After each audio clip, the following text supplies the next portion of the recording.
my husband he arrived home with a dinner guest, and they were sitting in the dining room table waiting for food. In the kitchen, I knelt down on the kitchen floor praying to God. Lord, they are waiting for dinner. And all I have is, I have a little flour, some oil, a couple of onions, 1 carrot, and $1 in my hand. What should I do? During prayer, the Lord gave me an idea. So when I got up from my prayer, guess what I cooked? I cooked onion ring. And so with the carrot stick, I served them.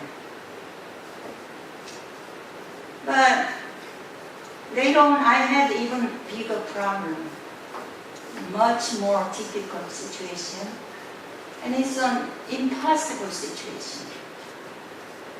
We had a Bible conference, and after the conference, we drove the hours, like 6-7 hours.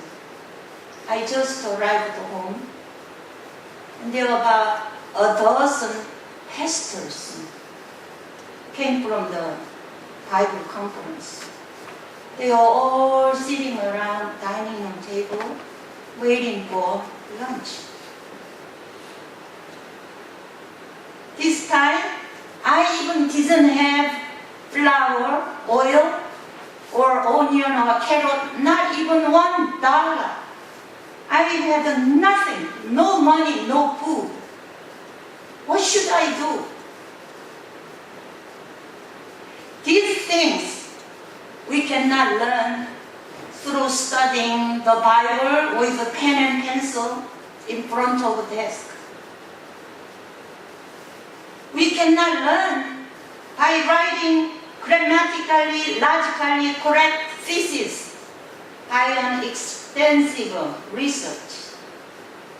We learn these things in our heart through real life, through practical life. That's how Jesus taught his disciples, through practical life. It was on a mountain. Jesus and the disciples were with a large number of crowd. 5,000 men were with Jesus, and they were hungry. They were out of food.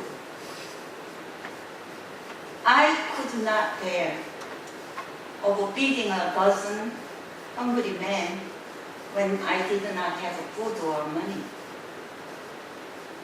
Human heart cannot bear the burden of feeding 5,000 hungry men when they don't have money or food.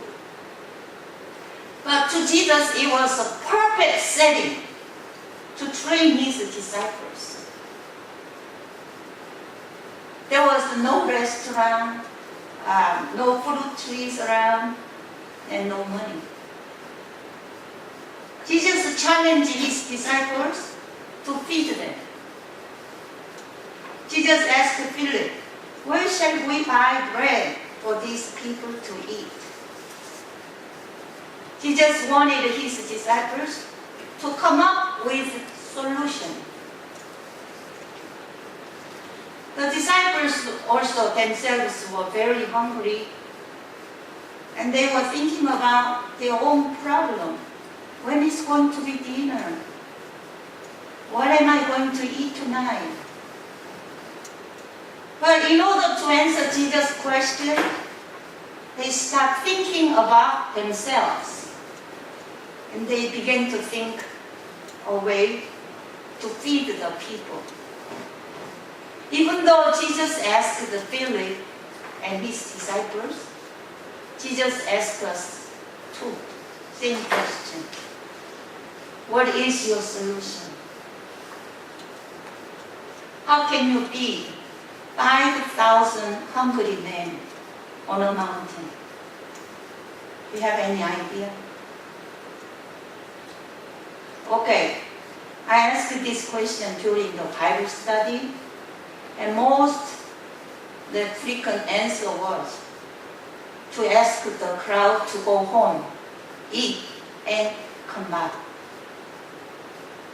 But it would take hours, several hours for them to go home, and they would collapse on the way. It was not the solution. What Jesus asked the question was how to provide food for the crowd right then, on the mountain, at the moment. That was Jesus' question. So, after a while, Philip came up with his answer.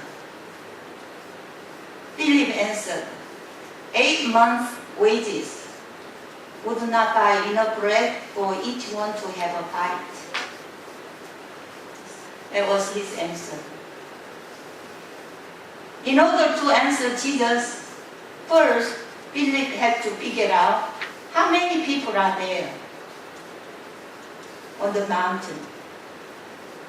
He did not count 1, 2, 3, 4, 5 like that. It would take forever.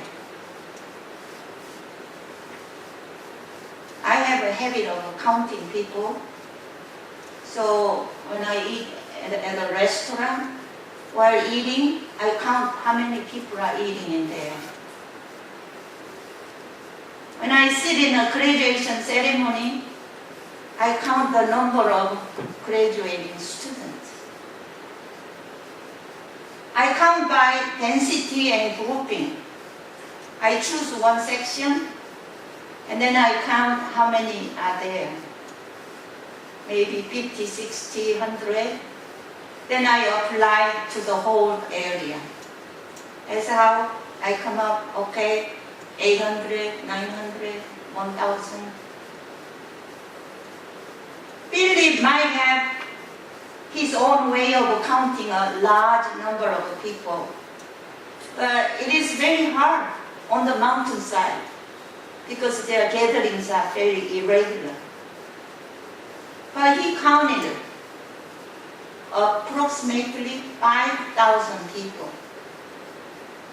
Suppose one person eat $5 meal, multiply 5,000 times, that's $25,000. And there were, besides men, there were also women and children. He didn't count. So he came to Jesus. 200 denarius or 8 months' wages would not be enough to buy bread for each one to buy. I wonder how Philip calculated this with math 2,000 years ago. 2,000 years ago, was there like multiplication table? Do you know? I'm sure Philip didn't have pencil and paper. So how he added up, multiplied? It seems like he calculated in his mind, or he wrote with a rock on the ground. Philip's answer was, no, we cannot feed them. He proved it costs at least $25,000, and we do not have the money. So answer is no. Then Andrew stepped forward with his answer. Here is a boy with 5 small barley loaves and 2 small fish. But how far will they go among so many people? When Andrew heard Jesus' question to Philip, Andrew saw the mind of Jesus behind the question. Jesus had compassion situation. Jesus understood the crowd, weak, hungry condition. And Jesus wanted to feed them. And Andrew understood Jesus' mind. He wanted to help Jesus. He wanted to serve Jesus. Andrew had no money, no food. He seemed like he even didn't have a good brain and mathematical skill like a Philip. But he had a heart. Andrew was a man of heart. He understood Jesus' question. So while Philip was calculating the amount of money, Andrew was using his heart. Andrew went around the people and then looking for food. Does anyone have a food? Do you have a food? Do you have any food left? Tired, hungry people shook their head. No, no sir. We don't have a food. Anyone has food? And there was a boy who still had his lunch. In his lunchbox, there were 5 small barley loaves of bread and 2 small fish. You know, the bread we eat is made of wheat. And wheat bread rises with yeast. But barley bread doesn't rise with yeast. So it must be a, lump of barley, baked barley. Small fish might be 2 anchovies or 2 crocodiles. It was enough food for a boy, but it was not enough for 5,000 men. 5,000 men. This is so small. It's a microscopic size for 5,000 men. To feed 5,000 men, there must be food like 10 truckloads of food, or at least 5 truckloads of food. But small 5 loaves of bread, 2 small fish, no way. It's nothing. So because these 5 loaves of bread and 2 fish are too small, we ignore them. Because it is too small, it is nothing. We've been throwing away our 5 loaves of bread and 2 fish. It's nothing, nothing, nothing. When things are too small, we have to see through microscope. Then we can see. With the microscope, no matter how small thing is, looks big.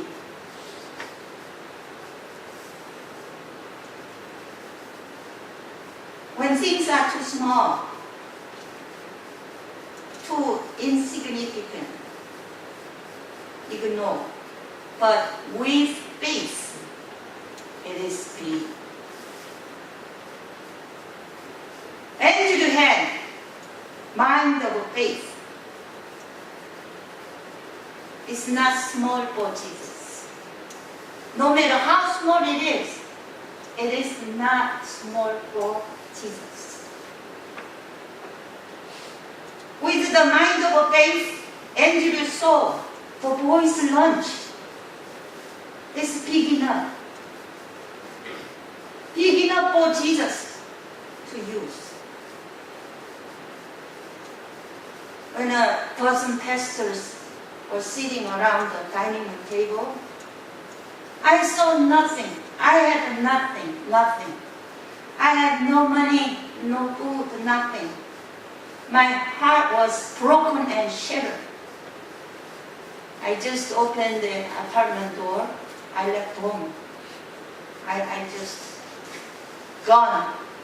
Until now, I don't know what happened after I left. I never asked my husband about it. He never mentioned to me about it. But because of this passage, I thought about the painful event again. And I thought, really? Really didn't have anything at all? And this morning I found I had something. It was too small. I didn't see it. I ignored it. Too small.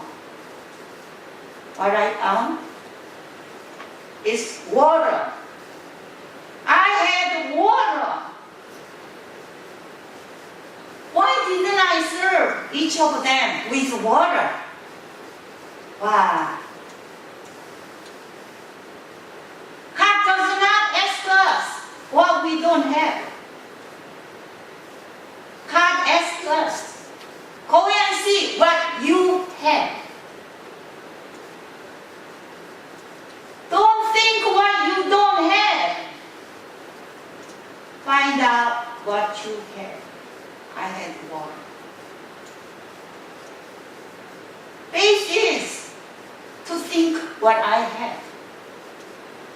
Unbelief is to think what I don't have.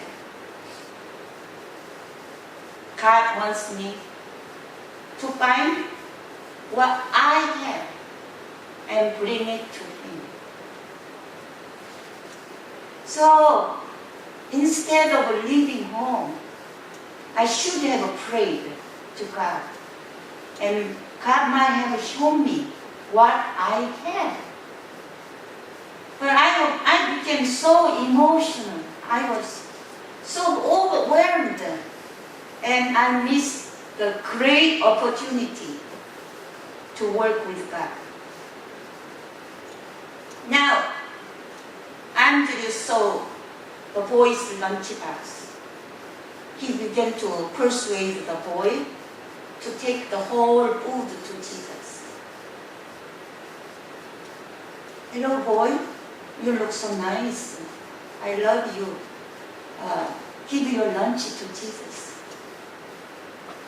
My lunch? Yeah, your lunch. Oh, I'll give you some. I will share my lunch with you. No. Give the whole thing to Jesus. I don't want to. I will be hungry. You won't. See, when you give the whole thing to Jesus, this whole crowd will eat.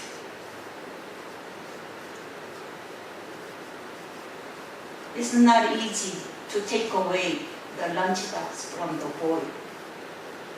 But the boy was persuaded by Andrew. He stood in front of Jesus and offered all his food to Jesus. Andrew said to Jesus, here is a boy with 5 small barley loaves of bread and 2 small fish. But how far will they go among so many? Whom did Jesus choose to work with? Was it Philip or was it Andrew? Andrew, how about you? Andrew. Who touched the heart of God? Was it Philip or was it Andrew? Andrew. Philip's approach to the problem and Andrew's approach to the problem were different. The approach was different. Philip's approach was financial approach. How much money is necessary? How much money do I have? The answer is right there. If I have money, I can do. If I don't have money, I cannot do it. Money decides everything. How do you make your decision? If you make a decision based on money you have, then you are another billion.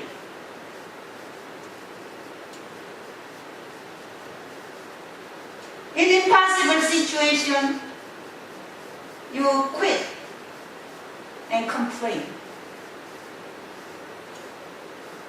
Andrew's approach to the problem was hard, his heart. He approached with the heart. Andrew had a heart. Do you have a heart? Can you raise your hand if you have a heart? Okay, all of you has a heart. Andrew had no money, no food, no brain, no mathematical skill. That means intelligence. Intelligence. He didn't have all this, but he had heart. My son was barely about 3 or 4 years old, and I had a financial problem. I needed at that time like $3,000-4,000 money, but I didn't have. So I shared my trouble with my little son. Son, I need money, but I don't have.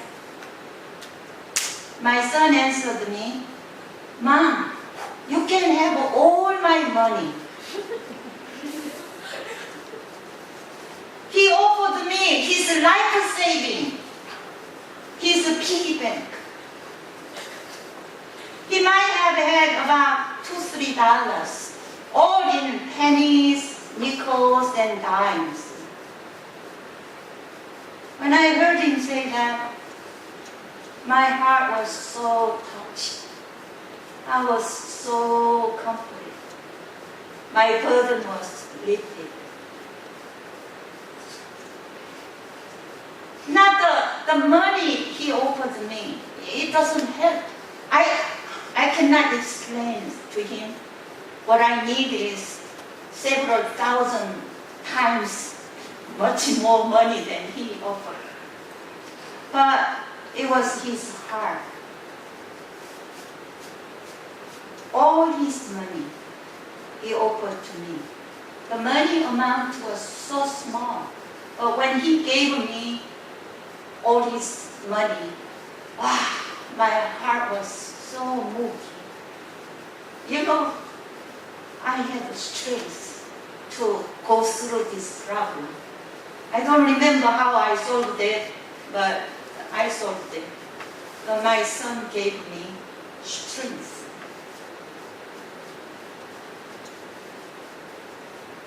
It was not the amount of money that touched my heart. It was my son's heart that touched me.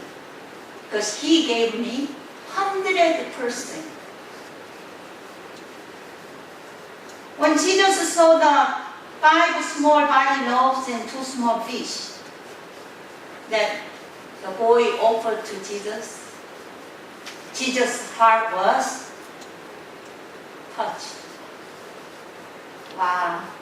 Sister Judy said together with me, she said, touched.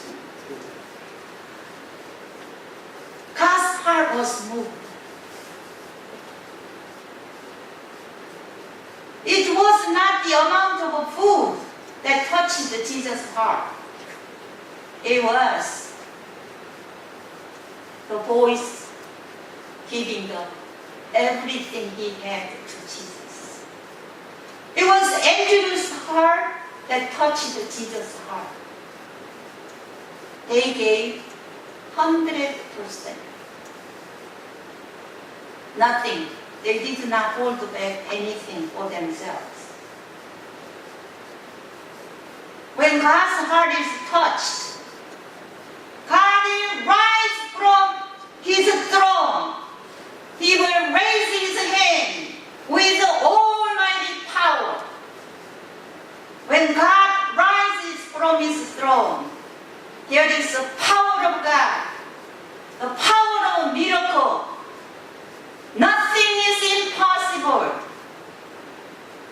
On a remote mountain, 5,000 hungry men will eat because God's heart has been touched.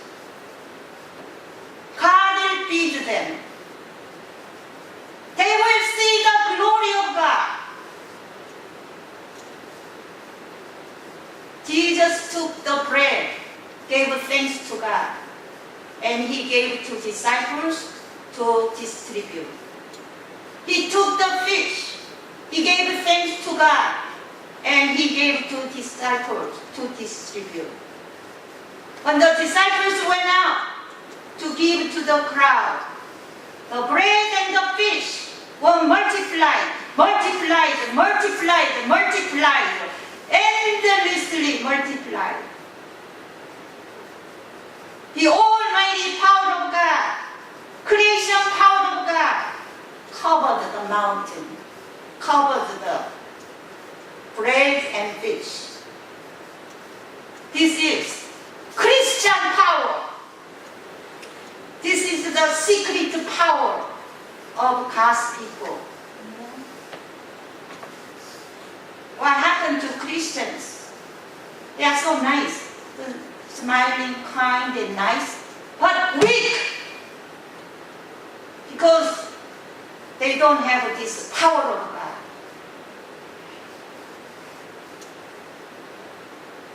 In summary, we give our heart 100% to Jesus. When Jesus' heart is touched, He will respond to us with almighty power of God. There is nothing impossible. What kind of heart do you have? Is your heart working? Let's pray.